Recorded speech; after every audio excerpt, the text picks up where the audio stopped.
Hola, buenas tardes aquí, buenas noches allá y buenos días más allá. Soy Luis Juárez Crow de Ibuku. Esto es Ibuku y el mundo de los libros. Y hoy vamos a hablar, el tema es Ayn Rand y el objetivismo. Elegí este tema para hoy porque Ayn Rand es una autora y filósofa ruso-americana. Ella nació en Rusia, pero huyó del comunismo ruso y se vino a vivir a Estados Unidos. Actualmente se habla mucho de Ayn Rand, por lo menos acá en Estados Unidos, por varias razones.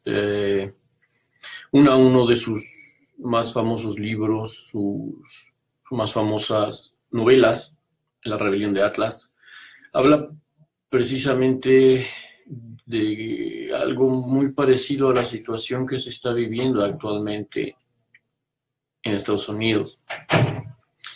De hecho, hay un video en YouTube que se llama La profecía de Ayn Rand. Irónicamente, también se habla de ella porque Donald Trump expresó que uno de sus libros favoritos era El manantial de Ayn Rand. Y muchos republicanos han declarado abiertamente que están a favor de la filosofía de Ayn Rand y de sus libros.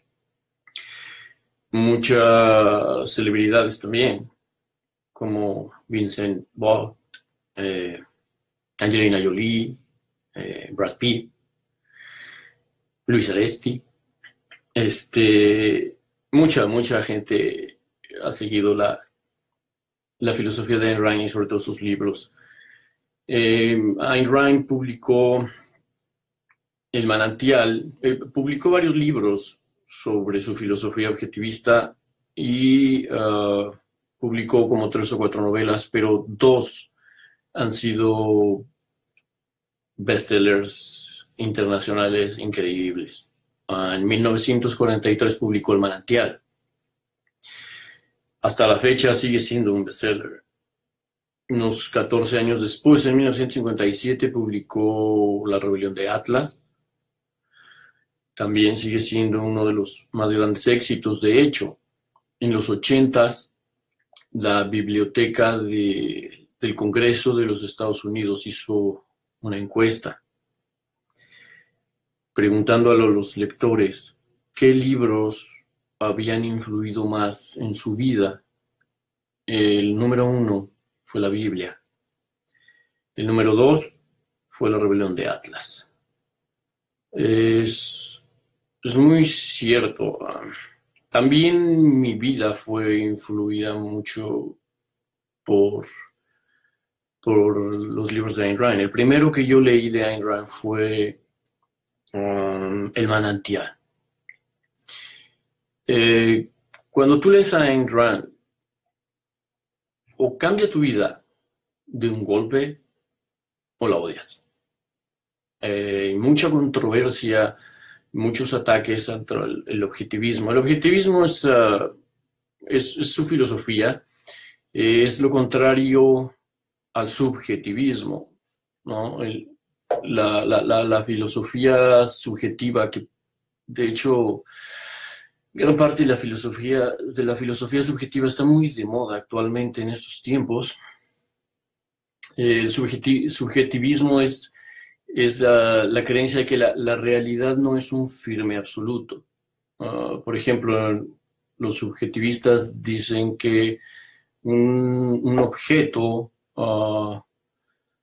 existe gracias a la persona que lo ve, ¿cómo se llama? Al sujeto, ¿ok? O sea, la realidad del objeto depende de la conciencia humana, del observador. Según el subjetivismo, uno puede manipular la realidad a través de sus emociones. Entonces, la realidad no es un absoluto. En el objetivismo la realidad es un absoluto, la realidad es.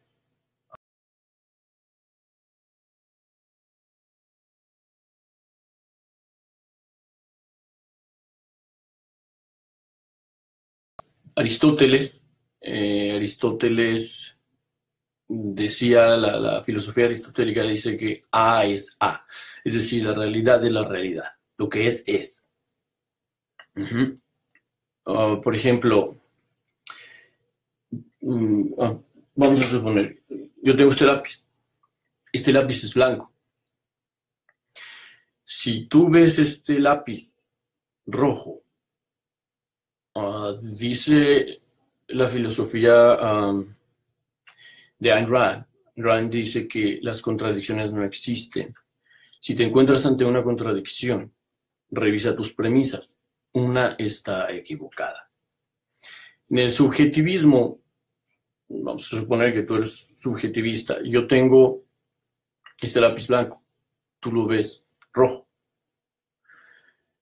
Tú puedes decir, ok, los dos estamos correctos, porque es mi realidad. Mi realidad es que el lápiz es rojo. Tu realidad es que el lápiz es blanco. Pero para el objetivista, la realidad es una. La realidad no puede ser que para ti sea rojo y para mí sea blanco. La realidad es que uno de los dos es daltónico. Porque el lápiz no puede ser de los dos colores al mismo tiempo. ¿Ok? Entonces, blanco. Y existe independientemente del observador. Y para el subjetivista existe gracias al observador. En el objetivismo no. Es al revés. Existe. Estés o no estés. Lo observes o no lo observes, existe. Okay, esa es la base, digamos, de la filosofía de Ayn Rand. El hecho mira, cuando yo leí El manantial por primera vez, fue como si me hubieran zarandeado. Empiezas a leer y empiezas a ver, tenemos la costumbre, la sociedad nos ha enseñado a ver determinados tipos de personajes, digamos, como los buenos y como los malos, el cliché. Cuando empiezas a leer, empiezas a ver los personajes delineados y tú ves, estos son los buenos. Llega un momento en que te das cuenta que no, de hecho son los malos.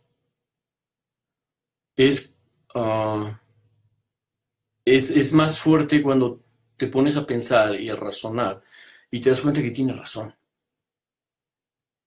No sé si algunos de ustedes seguramente sepan o han oído hablar de Pedro Infante. Y seguramente algunos de niños vieron las películas de Pedro Infante. Yo también. Yo me acuerdo de que yo era un niño chiquito. Cuando vi Nosotros los pobres, ustedes los ricos, Pepe el Toro. Yo me acuerdo que cuando vi la película, pues obviamente Pepe el Toro era el héroe, era el fuerte de la película, el estelar, el héroe. Entonces, cuando yo vi la película, yo me acuerdo que cuando acabó yo dije, cuando sea grande, yo quiero ser pobre, como Pepe el Toro. Los buenos eran los pobres, los ricos eran los malos. Y en casi todas las películas que vivíamos y que veíamos en nuestra sociedad, los pobres eran buenos, sufridos y sacrificados. Los ricos eran los malos, los aprovechados. Y las telenovelas reforzaban esa idea. La pobre era la que llegaba a la ciudad a trabajar a la casa de los ricos, donde todos eran malos. Incluso el galán era malo, pero iba a cambiar y a transformarse gracias al amor de la pobre. Y al final era feliz. Se casaba con el rico. yo siempre me pregunté, cuando se hacía rica, ¿se volvía mala o se quedaba buena? ¿Verdad? En México y en nuestros países latinoamericanos, Ayn Rand no es muy conocida. Yo me imagino que porque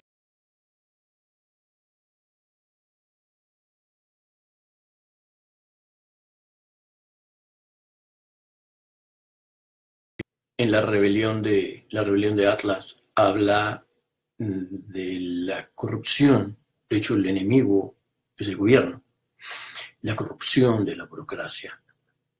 Yo me imagino que esa es la razón por la que la rebelión de Atlas y los libros de Ayn Rand fueron, de hecho, censurados.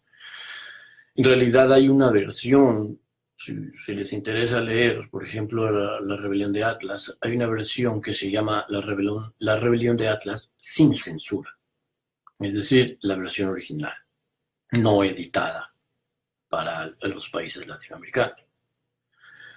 Esa es la mejor versión que pueden encontrar.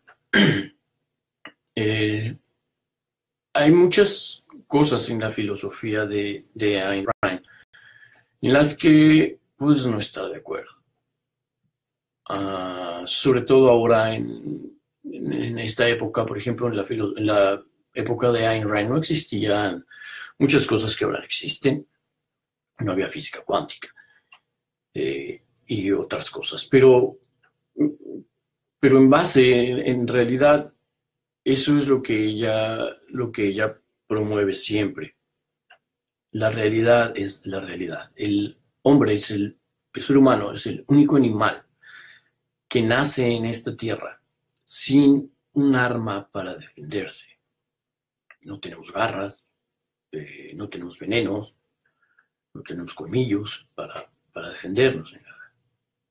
Somos los únicos que tenemos que construir nuestras armas para defendernos. Somos los únicos que podemos sobrevivir únicamente si utilizamos la razón. Para el objetivismo somos seres racionales, somos los únicos que podemos razonar para sobrevivir.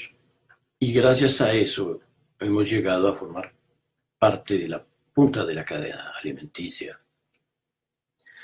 Ayn Rand insiste en que el hombre debe utilizar pues su mente, su razón, es lo único que tiene para ver la realidad de las cosas y aceptar la realidad como es. Es decir, la realidad existe independientemente de nuestras emociones. El universo es como es, nos guste o no. El que nosotros sintamos algo hacia el universo, no nos guste algo, eso no lo va a cambiar. No cambia absolutamente nada. Si tú quieres cambiar algo, tienes que actuar en consecuencia para cambiarlo. Pero el simple deseo o capricho de cambiar algo no lo va a cambiar. Incluso, no quiero ofender a nadie, pero ninguna imagen de un santo o de lo que sea va a cambiar absolutamente nada. La razón nos indica que la realidad es la realidad. Por mucho que nos hayan manipulado o no la mente, con misticismo, con ese tipo de cosas. Vamos a ver primero el primer libro que yo leí, El Manantial. Es un libro donde la estrella es Howard Roark. Es un arquitecto. En el Manantial, el tema principal es el individualismo. El objetivismo demuestra o declara que el hombre es un fin en sí mismo, no un fin para los demás. Está en contra totalmente del sacrificio. El hombre no debe sacrificarse. La meta final de todo ser humano, la meta principal, debe ser alcanzar la felicidad por sí mismo. Su felicidad no depende de nadie, depende de sí mismo nada más. Eso es uno de los puntos más importantes de la filosofía de Ayn Rand y de sus personajes. Sus personajes, tanto en El Manantial como en La Rebelión de Atlas, son el hombre, el superhombre, pero no el superhombre como Nietzsche lo veía, sino el hombre ideal. Ujú. En El Manantial, Howard Roark es un hombre completo y totalmente íntegro. No se vende.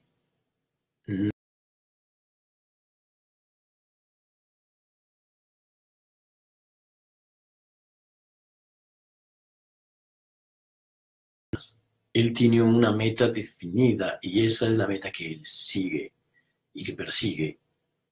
Tiene que vencer a muchos obstáculos, obviamente es una novela de ficción, debe tener todos esos obstáculos, pero él es un ser íntegro. ¿Qué es un ser íntegro? Un ser íntegro es alguien cuyo pensamiento y acción van en armonía. Si tu mente dice una cosa y tus actos dicen otra cosa, no hay integridad. Entonces, la integridad tiene que ser, forzosamente, es eso, integridad, integras pensamiento con acción. Eso es el principal motivo de Howard Roark. Él desea ser un gran arquitecto y está totalmente en contra de copiar el estilo de otra persona. Y en la universidad le enseñan que tiene que seguir los mismos planos, los mismos diseños de construcción de los antepasados, de lo clásico, de lo que es, y él se niega rotundamente y de hecho es expulsado de la universidad. Tiene que enfrentar muchas cosas, muchos enemigos, intentan prostituirlo, o sea, que vaya en contra de sus propios deseos y todo. Ese es el primer libro de ficción de Ayn Rand, donde ella muestra su filosofía objetivista. El segundo es La Rebelión de Atlas. La Rebelión de Atlas tiene sus propios puntos muy importantes y curiosos. Por ejemplo, uno de ellos, si te gusta la ficción, has leído mucha ficción, sabes de ficción, te das cuenta, La Rebelión de Atlas es un libro que tiene más de 1000 páginas. Es un libro, una novela en la que el actor, el personaje principal, el carácter principal de toda la historia, no aparece en toda la novela, sino hasta el último tercio del libro. Eso es algo insólito. Yo no sé si si he leído algo parecido en alguna otra novela, donde el personaje no salga sino hasta el último tercio. Estamos hablando de que sale por la página 600 y tantos, 700 y tantos, el personaje principal. Tiene muchos monólogos, uno que se avienta el principal, un monólogo muy interesante. De hecho, puedes encontrar ese monólogo en internet y hasta en YouTube, el monólogo de John Galt. Es muy famoso. También el monólogo sobre el dinero de otro de los personajes, Danconia, tiene un monólogo sobre el dinero que también es muy interesante. Deberías de buscarlo, más bien deberías leer el libro. Te vas a dar, o tu vida cambia o la odias. Cualquiera de las dos cosas van a suceder. El tema principal del libro es también, mira, normalmente siempre cuando hablamos de negocio, en las novelas, en las historias, en las películas, las huelgas siempre son, o en la vida real, las huelgas siempre las hacen los empleados contra el emprendedor, el empresario. Eso normalmente, de hecho, yo recuerdo un video que andaba circulando por internet hace unos años. No me acuerdo, bueno, no sé si sea real o no, pero es interesante. Hay muchas cosas que no son reales en internet, ¿eh? Como hay un video por ahí en Facebook de las últimas palabras de Steve Jobs antes de morir. Y es un monólogo. Por favor, ¿quién va a creer que se aventó todo un monólogo en el último suspiro? De hecho, si leíste la biografía de Steve Jobs, la última, no me acuerdo el autor ahorita, pero la última, según dice su hermana, que su última palabra fue awesome, que abrió los ojos y dijo awesome.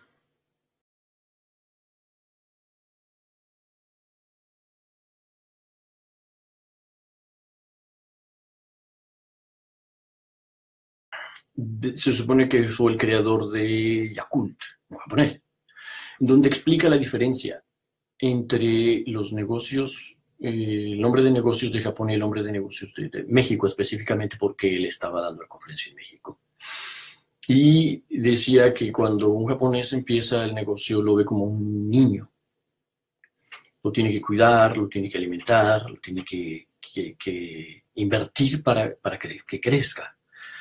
Y esperan que ya cuando pasen unos 20 años aproximadamente es cuando empiezan a obtener las verdaderas ganancias. Y la diferencia era cuando un mexicano comienza un negocio, al año ya se está gastando el dinero que está entrando. Ese es como poner a tu hijo a trabajar al año, 2 años o 3 años, sacarías a tu hijo a trabajar. Y tocó un punto muy importante, dicen, la diferencia de las huelgas entre Japón y México. Dice, aquí, por ejemplo, entra el sindicato, cuando hay problemas con las empresas, entra el sindicato y dice, vamos a llegar a un acuerdo. Quiero día de mi cumpleaños libre, el día de las madres libre, días festivos libres, menos horas de trabajo, más sueldo. Es decir, quiero producir menos y que me pagues más. En Japón, según decía él, es todo lo contrario. Una huelga en Japón no es que dejen de trabajar. Una huelga en Japón es que triplican las horas de trabajo, es decir, triplican la producción con la intención de que la compañía tenga más producto del que puede sacar y de esa manera lo hunde. Esa es su manera de hacer huelga y a mí me llamó mucho la atención ese asunto, esa diferencia de hacer huelga, como nosotros siempre pedimos trabajar menos, producir menos y que nos paguen más, y ahí es al revés. Digo esto porque el tema de la rebelión de Atlas es precisamente la pregunta que se hizo a Ayn Rand fue, ok, los empleados siempre hacen la huelga contra el empresario. ¿Qué pasaría si fuera al revés? ¿Qué pasaría si el empresario se pone en huelga? De hecho, el nombre original de la novela era The Strike, es decir, la huelga. El tema es que los empresarios, los creadores, son los que desaparecen, quitan sus empresas que han creado y lo dejan como estaba. Te dejo en cero. Tal como lo tomé, así lo dejo. Entonces el gobierno, con su corrupción, comienza a tirar el país. Empieza a irse a la quiebra el país, Estados Unidos. Empieza a irse para abajo hasta que desaparecen todos sus creadores, todos sus artistas, sus empresarios, su gente productora, ¿no? De hecho, otro de los temas principales de la rebelión de Atlas es el productor contra el parásito. El parásito es el que no produce nada, el que vive de lo que hace el productor. Es decir, el parásito no produce nada. es un mediocre. No tiene creatividad, ni voluntad, ni nada que lo impulse a crear algo para beneficio de los demás, sino que él espera que alguien cree algo para él poderse agarrar de ahí. En este caso, en el libro, Ayn Rand pone al gobierno como el parásito principal, y al mediocre también, pero sobre todo al gobierno. Y la burocracia son los que le chupan la sangre al creador. Entonces el creador se retira, se pone en huelga, desaparece y se acabó la sangre para chupar. Se les acabó por completo, ya no hay de dónde vivir o de quién vivir. En una de las frases en el manantial, me acuerdo que una de las protagonistas dice: puedo tolerar cualquier cosa, menos lo que actualmente se le hace